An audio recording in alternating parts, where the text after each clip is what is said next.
Hello बच्चों, नमस्कार। निर्माण एकेडमी के यूट्यूब चैनल में आप सभी का स्वागत है। और हमारे चैनल पर जीएससी क्लासेस चल रही है। और जीएससी क्लास में आज की जो हमारी क्लास है वो है इंडियन ज्योग्राफी देख रहे हैं, यानी भारतीय भूगोल। और भारतीय भूगोल में कल हमने खनिज संसाधन पर बातचीत की थी, और आज हमारे जो टॉपिक है वो है भारत के उद्योग। भारत के उद्योग, इन पर हम चर्चा करेंगे और एमसीक्यू बेस्ड पर चर्चा करेंगे। तो आइए शुरुआत करते हैं बिना देरी के कि भारत के किस उद्योग में भारत के किस उद्योग में भारत के किस उद्योग में सार्वजनिक क्षेत्र में सार्वजनिक क्षेत्र में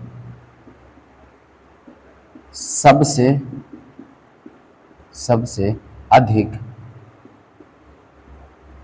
अधिक पूंजी निवेश हुआ है। सबसे अधिक पूंजी निवेश हुआ है। भारत के किस उद्योग में सार्वजनिक क्षेत्र में सबसे अधिक पूंजी निवेश हुआ है, यह हमारा सवाल है। विकल्प देख लेते हैं। तो पहला है उर्वरक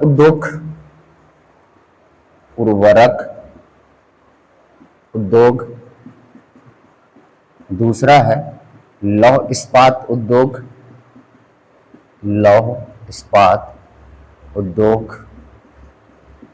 तीसरा है दवा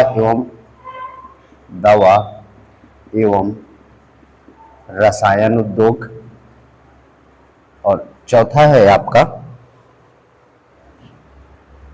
रंग रोगन उद्योग। ये हमारे चार विकल्प हैं, ठीक है। तो भारत के किस उद्योग में सार्वजनिक क्षेत्र में सबसे अधिक पूंजी निवेश हुआ है, ये हमको देखना है। तो यहाँ हमारा देखिए कौन सा उद्योग हो जाएगा, लौह इस्पात उद्योग जो हो जाएगा। इसमें सबसे अधिक पूंजी का क्या होता है, निवेश होता है, ठीक है। याद रखिएगा, नोट कर लीजिएगा। बढ़ते हैं आगे दूसरे सवाल की तरफ। आधुनिक लौह इस्पात उद्योग का दूसरा सा क्वेश्चन है, आधुनिक लौह इस्पात उद्योग का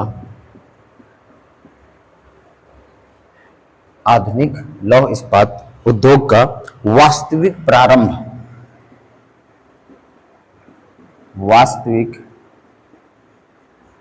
प्रारंभ किस स्थान से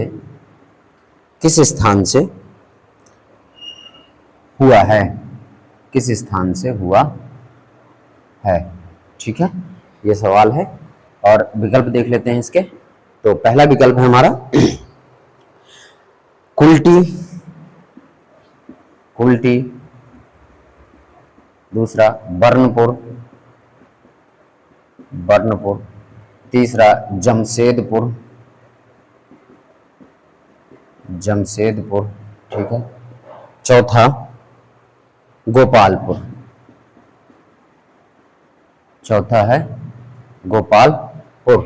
तो हमें देखना है कि आधुनिक लौह इस्पात उद्योग का वास्तविक प्रारंभ किस स्थान से हुआ है।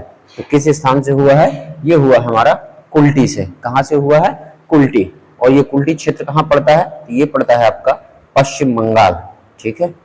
कुल्टी पश्चिम बंगाल, ये क्षेत्र आपका पड़ता है, ठीक है। कि कहां से हुआ था, तो कुल्टी पश्चिम बंगाल से हुआ था। चलिए आगे अगला सवाल देखते हैं। तीसरा सवाल हम देखते हैं, तट आधारित इस्पात संयंत्र कहां स्थित है। तट आधारित इस्पात संयंत्र कहां स्थित है,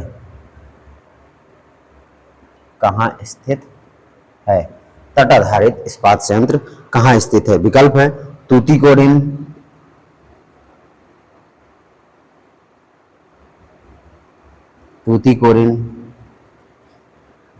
सलेम, तूतीकोरिन, सलेम, विशाखापट्टनम, विशाखापट्टनम, और चौथा है मंगलुरु, मंगलुरु। ठीक है, मंगलुरु एक अलग है, मंगलुरु। तो तट आधारित यानी तट के आधारित तट इस्पात संयंत्र कौन सा है, यानी तट पर जो है इस्पात संयंत्र कौन सा है, तो जो तटों पर आधारित इस्पात संयंत्र है वो हमारा कौन सा, विशाखापट्टनम। याद रखिएगा कि जो तट पर आधारित इस्पात संयंत्र हो जाएगा वो कौन सा हो जाएगा, विशाखापट्टनम। नोट कर लीजिएगा, बढ़ते हैं आगे।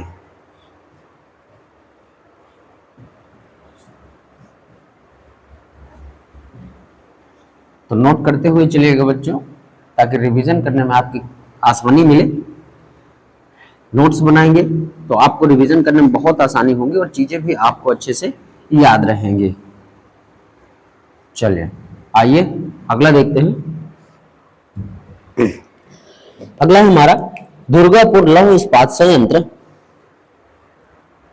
अगला है हमारा दुर्गापुर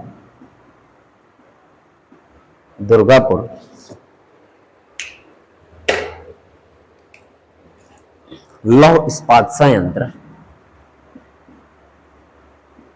दुर्गापुर लौह इस्पात संयंत्र किस देश के सहयोग से, किस देश के सहयोग से स्थापित हुआ है, किस देश के सहयोग से स्थापित हुआ है, यह हमारा सवाल है कि दुर्गापुर लौह इस्पात संयंत्र किस देश के सहयोग से स्थापित किया गया है। ठीक है, विकल्प है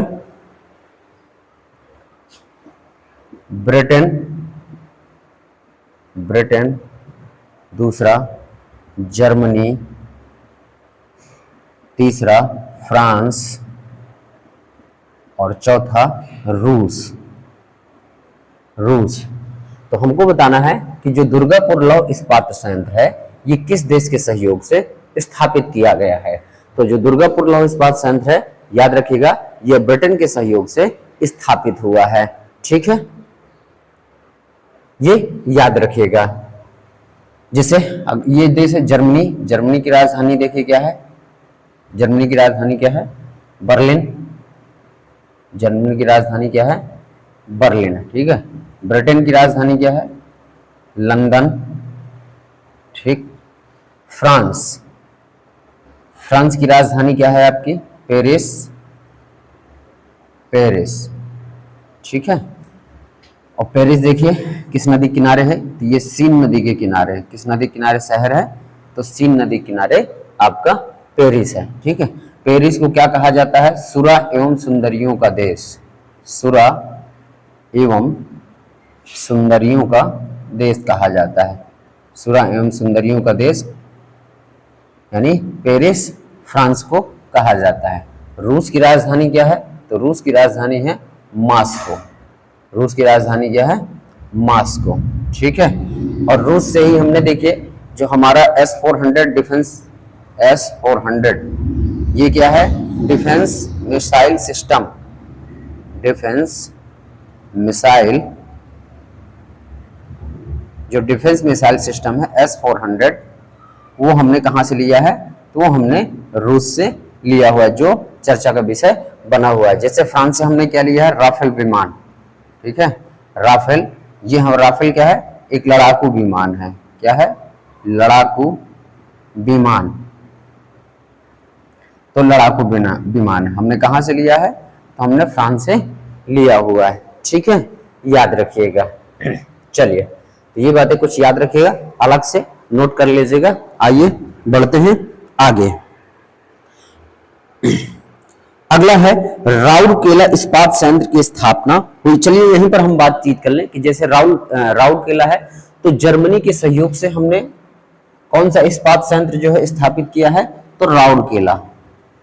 यहीं पर नोट कर लेते हैं, अलग से सवाल ना बनाना पड़े। राउरकेला इस्पात संयंत्र नोट करते हुए चलिएगा मेरे साथ बच्चों। तो राउरकेला इस्पात संयंत्र हमने किस देश के सहयोग से स्थापित किया है? तो ये जर्मनी के सहयोग से स्थापित किया है, नोट कर लीजिएगा, ठीक है। और अगर हम देखेंगे कि रूस की सहायता से हमने जो है कौन कौन से लॉ जो है आपके किए हैं, तो आपके जैसे बोकारो, भिलाई, रूस के सहयोग से हमने कौन कौन से जो है यहाँ पर मैं बना दे रहा हूं, आप नोट कर लीजिएगा। तो जैसे बोकारो इस्पात संयंत्र, ये भी हमने रूस की सहायता से जो है स्थापित किया है। भिलाई इस्पात संयंत्र, भिलाई इस्पात संयंत्र ये भी हमने रूस की सहायता से स्थापित किया है। विशाखापट्टनम, विशाखापट्टनम, विशाखापट्टनम, ये बोकारो, भिलाई, विशाखापट्टनम, ये तीनों जो है हमने किसकी सहायता से स्थापित किया है? तो ये हमने स्थापित किया है रूस की सहायता से, नोट कर लीजिएगा, बहुत ही महत्वपूर्ण है, ठीक है। चलिए अगला मैं इसी पर क्वेश्चन यहीं पर बनाए दे रहा हूं कि जैसे हमारा भिलाई इस्पात संयंत्र है, कौन है? भिलाई। एक हमारा जैसे यहां पर कौन सा है? दुर्गापुर, भिलाई, भिलाई इस्पात संयंत्र हो गया। दुर्गापुर आपका हो गया। राउरकेला लौह इस्पात संयंत्र हो गया, यहीं पर मैं राउरकेला, ठीक है, राउरकेला, राउरकेला लौह इस्पात संयंत्र, ये तीन जो लौह इस्पात संयंत्र हैं, ठीक है, तीन जो आपके लौह इस्पात संयंत्र हैं, ये क्वेश्चन पूछा जाता है हमसे कि भिलाई, दुर्गापुर, राउरकेला लौह इस्पात संयंत्र किस पंचवर्षीय योजना के दौरान प्रारंभ किए गए थे? तो किस पंचवर्षीय योजना के दौरान ये प्रारंभ किए गए थे? तो ये तीनों जो है आपके द्वितीय पंचवर्षीय योजना के दौरान, याद रखिएगा, द्वितीय पंचवर्षीय योजना के दौरान प्रारंभ किए गए थे। द्वितीय पंचवर्षीय योजना, द्वितीय पंचवर्षीय योजना, जो द्वितीय पंचवर्षीय योजना है वो आपकी 1956 से लेके 61 तक थी, ठीक है। और जिसपे द्वितीय पंचवर्षीय योजना में हमने जो प्राथमिकता बनाई थी वो हमारी प्राथमिकता क्या थी? उद्योग। क्या प्राथमिकता बनाई थी हमने? उद्योग। और उसी प्राथमिकता के आधार पर हमने ये तीन महत्वपूर्ण लौह इस्पात संयंत्र प्रारंभ किए थे। भिलाई, भिलाई जैसे हमने किसकी सहायता से? तो हमने रूस की सहायता से। दुर्गापुर, दुर्गापुर हमने किसकी सहायता से? ब्रिटेन की सहायता से हमने जो है ये किया था। राउरकेला, राउरकेला हमने जो है जर्मनी की सहायता से ये लौह इस्पात संयंत्र स्थापित किए गए थे। याद रखिएगा, मैं फिर से रिवीजन करवा दे रहा हूं, आपसे पूछा जाता है सवाल कि भिलाई, दुर्गापुर, राउरकेला किस पंचवर्षीय योजना के दौरान स्थापित किए गए थे? तो द्वितीय पंचवर्षीय योजना के दौरान ये स्थापित किए गए थे, जो 1956 से लेके 61 थी। और इस पंचवर्षीय योजना की जो प्राथमिकताएं थी, प्राथमिकताएं क्या थी? उद्योगों का विकास करना था। उसी विकास के दौरान यहाँ पर तीन लौह इस्पात संयंत्र स्थापित किए गए थे। भिलाई हमने किया था तो किसकी सहायता से? ब्रिटेन की सहायता से किया था, सॉरी, भिलाई जो हमने किया था वो रूस की सहायता से, थोड़ा सा सुधार करें, भिलाई हमने किसकी सहायता से किया था? रूस की सहायता से। दुर्गापुर हमने किसकी सहायता से किया था? तो ब्रिटेन की सहायता से, ठीक है। राउरकेला हमने किसकी सहायता से किया है? जर्मनी की सहायता से। ये हमने तीन लौह इस्पात संयंत्र खड़े किए हैं, ठीक है, याद रखिएगा। जैसे रूस से देखिए बोकारो, भिलाई, विशाखापट्टनम, ये रूस की सहायता से। जर्मनी से राउरकेला, दुर्गापुर, ब्रिटेन, ये हमने किया हुआ है, ठीक है। तो याद रखिएगा, नोट कर लीजिएगा। आइए बढ़ते हैं आगे। चलिए, नोट कर लिया होगा आपने। तो बच्चों ये क्लास आपको पसंद आए तो वीडियो को लाइक करिएगा, साथ ही साथ शेयर करिएगा अपने मित्रों के साथ, और नोट्स बनाते हुए चलिएगा, क्योंकि नोट्स बनाएंगे तो रिवीजन करने में आपको आसानी होगी। एग्जाम के दौरान रिवीजन करना हमारे लिए बहुत ही महत्वपूर्ण हो जाता है, तो रिवीजन करते हुए चलिएगा तो चीजें आपको भूलेंगी नहीं। देखिए, आप इस समय अगर पढ़ रहे होंगे तो एक बार दो बार चीजें पढ़ते होंगे, भूल जाती होंगी, लेकिन चीजों का बार बार जब आप रिवीजन करते रहेंगे तो फिर चीजें धीरे धीरे याद होने लगती हैं, ठीक है। आइए आगे बढ़ते हैं। अगला हम देखेंगे सेल की स्थापना कब होती है? सेल यानी भारतीय इस्पात प्राधिकरण लिमिटेड, भारतीय इस्पात प्राधिकरण लिमिटेड, लिमिटेड शॉर्ट फॉर्म इसका क्या है, सेल। स्टील अथॉरिटी इंडिया लिमिटेड, ठीक है। तो भारतीय इस्पात प्राधिकरण लिमिटेड की स्थापना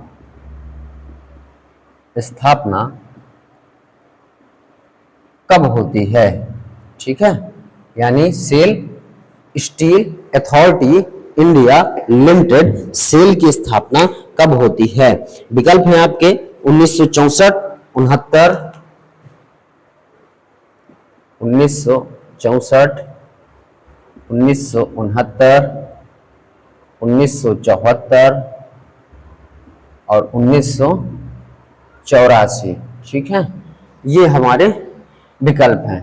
तो आपको बताना है कि सेल की स्थापना कब होती है, और तो सेल की स्थापना आपकी होती है 1974 में होती है। कब होती है, 1974 में। सेल स्टील अथॉरिटी ऑफ इंडिया लिमिटेड यानी भारतीय इस्पात प्राधिकरण लिमिटेड की स्थापना कब होती है, 1974 में होती है, ठीक है, ये याद रखिएगा।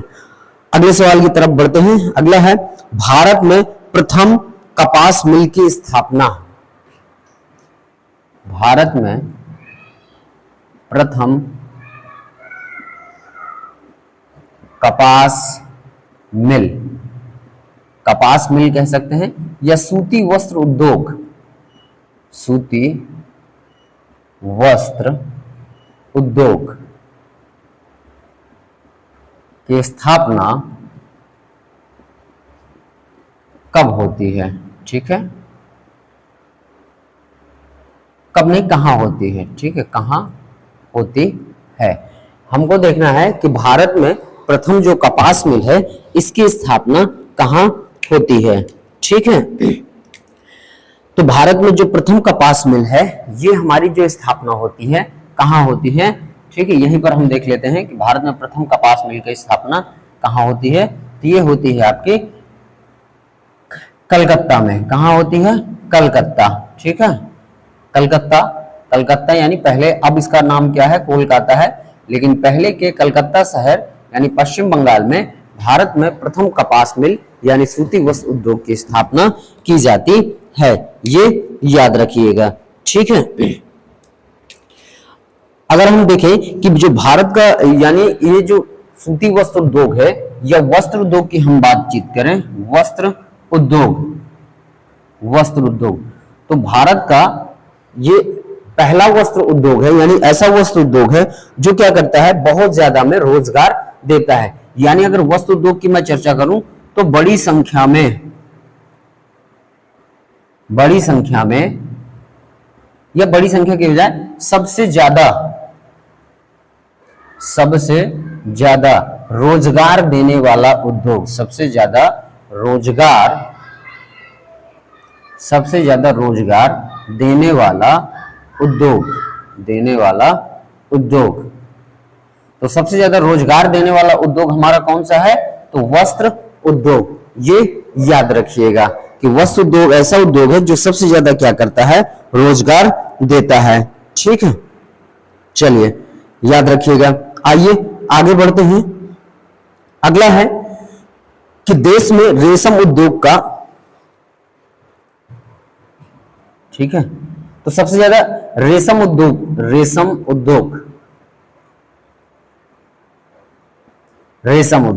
तो रेशम उद्योग के मामले पर पहले राज्य पर कौन है, ठीक है, तो पहले राज्य रेशम उद्योग में प्रथम राज्य, तो प्रथम राज्य कौन है, तो ये हमारा कर्नाटक।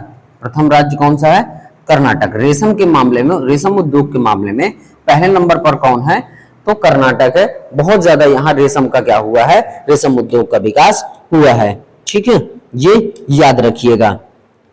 चलिए नोट कर लीजिएगा, आगे बढ़ते हैं।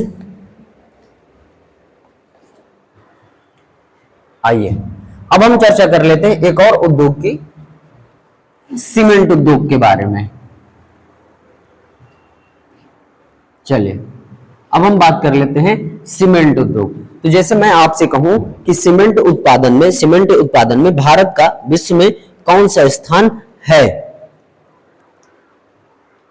सीमेंट हम थोड़ा सा देख लें, सीमेंट उद्योग, ठीक है, सीमेंट उद्योग के बारे में देख लें। तो सीमेंट उद्योग में याद रखिएगा कि भारत का विश्व में कौन सा स्थान है इसके उत्पादन में। तो इसके उत्पादन में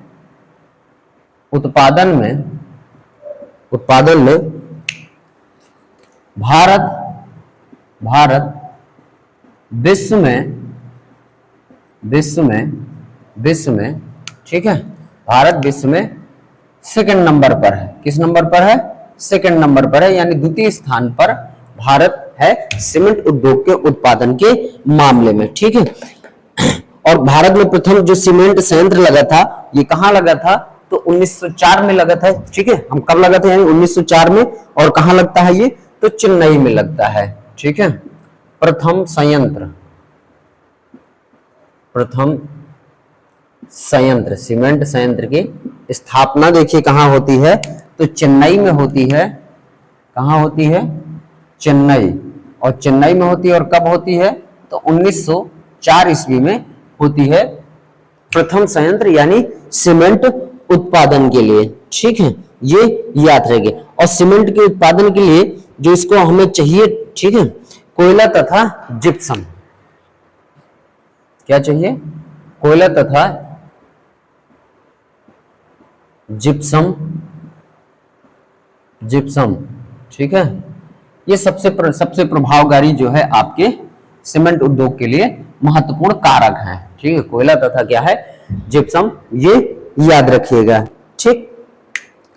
तो सीमेंट उद्योग के बारे में कि इसका उत्पादन में भारत का विश्व में कौन सा स्थान है? तो सेकंड स्थान है। प्रथम संयंत्र कहां लगाया गया था? तो चेन्नई में लगाया गया था और 1904 ईस्वी में लगाया गया था, ठीक है। इसके महत्वपूर्ण कारक के रूप में क्या है? तो कोयला तथा जिप्सम इसके महत्वपूर्ण कारक के रूप में हैं, ठीक है। एक और क्वेश्चन पूछा जाता है, मैं आपको बताना चाह रहा हूं कि नेपा नगर किस उद्योग के लिए महत्वपूर्ण है। इसके बारे में कई क्वेश्चन आए हुए हैं कि नेपा नगर, तो नेपा नगर, ठीक है, ये किस उद्योग के लिए प्रसिद्ध है? तो ये है आपका अखबारी कागज के लिए। ये कहीं पर स्टार बना के लिख लीजिएगा, अखबारी कागज के लिए महत्वपूर्ण है। कौन सा? नेपा नगर, ठीक है। ये बड़ा महत्वपूर्ण है। पूछा जाता है कि नेपा नगर किस महत्वपूर्ण उद्योग के लिए प्रसिद्ध है? तो किस महत्वपूर्ण उद्योग के लिए प्रसिद्ध है? अखबारी कागज के लिए। नोट कर लीजिएगा। चलिए, तो बच्चों जियोग्राफी की क्लास आज हम यहीं तक रखेंगे और अगले यानी जैसे ही हमारा अगला टर्म आएगा जियोग्राफी की क्लास में, तो हम शुरुआत करने वाले हैं विश्व का भूगोल यानी वर्ल्ड जियोग्राफी। और वर्ल्ड जियोग्राफी में हम थ्योरी के साथ एक एक पॉइंट देखते हुए चलेंगे, बिल्कुल डिटेल देखते हुए चलेंगे। यहां तो हमने इंडियन जियोग्राफी को एमसीक्यू पे देखा था, लेकिन अब हम इसी पे शुरू करेंगे वर्ल्ड जियोग्राफी। और वर्ल्ड जियोग्राफी में हम बिल्कुल डिटेल देखेंगे, एक एक पॉइंट देखेंगे, ब्रह्मांड के बनने से लेके हर एक चीज, ग्रहों का सिद्धांत, ग्रह कैसे बने, तो हर एक चीज देखेंगे वर्ल्ड जियोग्राफी में। और हो सकता है कि अगले हफ्ते से यानी हम लाइव क्लास पर चर्चा करें, तो साथ ही साथ आपके डाउट लेते हुए भी चलेंगे अगले हफ्ते से। तो जियोग्राफी हम शुरू करेंगे, वर्ल्ड जियोग्राफी।